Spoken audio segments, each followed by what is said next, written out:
এটা আমাদের এখনো পর্যন্ত আমাদের স্ট্যাটিস্টিক্স আছে, তাতে ইন্ডিয়ার সেকেন্ড মব লিঞ্চিং এর মামলা এবং রাইটিং এর one of the first case, যেখানে আমরা একটু সিএমটা দেখা যায় দিলেন অ্যাওয়ার্ড দিলেন সাহেব।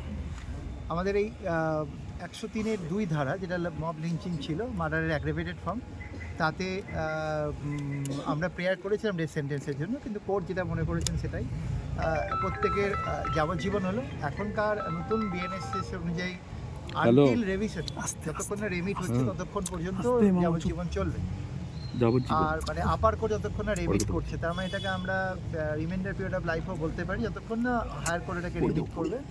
ডাকাতির জন্য 10 বছর, হাউস ট্রেসপাস আর ইত্যাদি অফেন্সের জন্য 10 বছর, এবং রায়েটিং যেটা সেটার জন্য 5 বছর, এবং 5,000 করে ইচ প্রত্যেকটা সেকশনের জন্য দেওয়া হয়েছে, পেনাল্টি দেওয়া হয়েছে।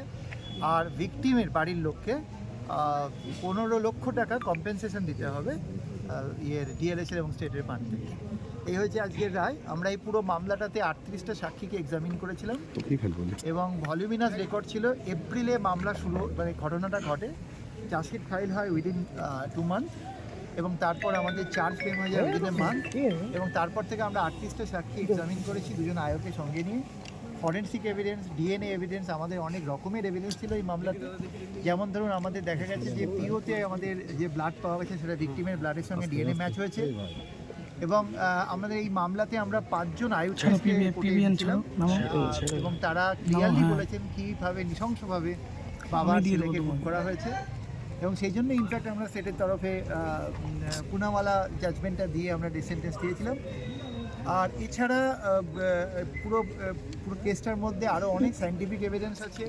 কিছু লোক ভয়ের মধ্যে হলেও তারা মোবাইলে কিছু ভিডিও ক্যাপচার করেছিল, এবং তার পাশে একটা সিসিটিভি ইনস্টলেশন ছিল যেখানে তার ওরা ছিঁড়েছিল, যেটা ভিডিওতে উঠেছে এবং ক্রাইমের সময়। এবং সেখানে এদের ম্যাচ হয়েছে অ্যালুমিনিয়াম লেয়ার গেট প্যাটার্ন।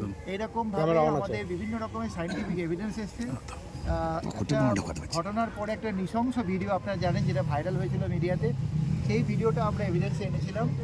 এবং মারা যাওয়ার আগে ওনার ছেলে যে ডাইং ডিক্লারেশনটা দিয়েছিল যে কীভাবে কারা মেরেছে, সেগুলো আমাদের সামনে কোর্টে এসছে। এবং এতগুলো এক্সিবিট, এত কিছু দেওয়ার পর আমাদের এই 13 জনকে যাবজ্জীবন দেওয়া হলো, এবং 10 বছর করে আরও পানিশমেন্ট হলো ডাকাতি, ট্রেসপাসিং, এবং 5 বছর দেওয়া হলো আমাদের ওই রাইটিং।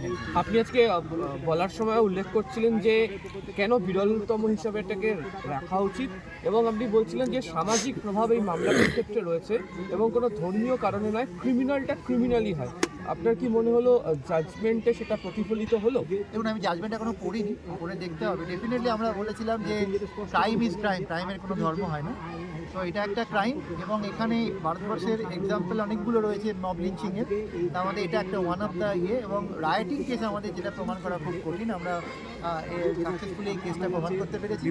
এবার আমরা আমাদের পুরো ফ্যাক্টটাকে বিভিন্ন জাজমেন্টগুলো দিয়ে দাঁড় করিয়েছি। এবার জাজমেন্ট তো আমাদের হাতে থাকে না, কিন্তু আমরা এটা বিচার করে দেখবো সরকারের তরফে আমাদের কী হয়, তারপর আমরা ডিসাইড করবো। তবে আমরা অখুশি এরকম নই, কারণ আমাদের দুটোই অপশন খোলা ছিল, একটা হচ্ছে যাবজ্জীবন অথবা ডেথ।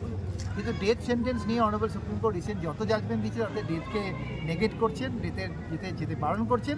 সেই জাজমেন্টগুলো তো সবসময় জুডিশিয়াল অফিসারদের মাথায় থাকে, এবং সেই কারণে সেগুলোকে সামনে রেখে আমি পুনাওয়ালা জাজমেন্টটাকে রিকোয়েস্ট করেছিলাম যে it's a case which is rarest one, because it's a case of mob lynching.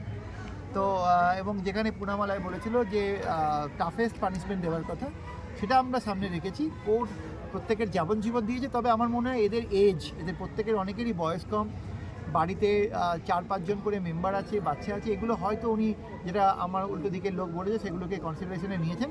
কিন্তু আমি ভিকটিমের দিকটা এবং সোসাইটির দিকটাও কোর্টকে বলেছিলাম দেখতে। সব দিক দেখার পরে কোর্ট এটা দিয়েছে, বিচার করেছে, এবং আমরা জাজমেন্টটা পড়েই বুঝতে পারবো যে কোন গ্রাউন্ডে উনি লাইফ ইমপ্রিজনমেন্ট।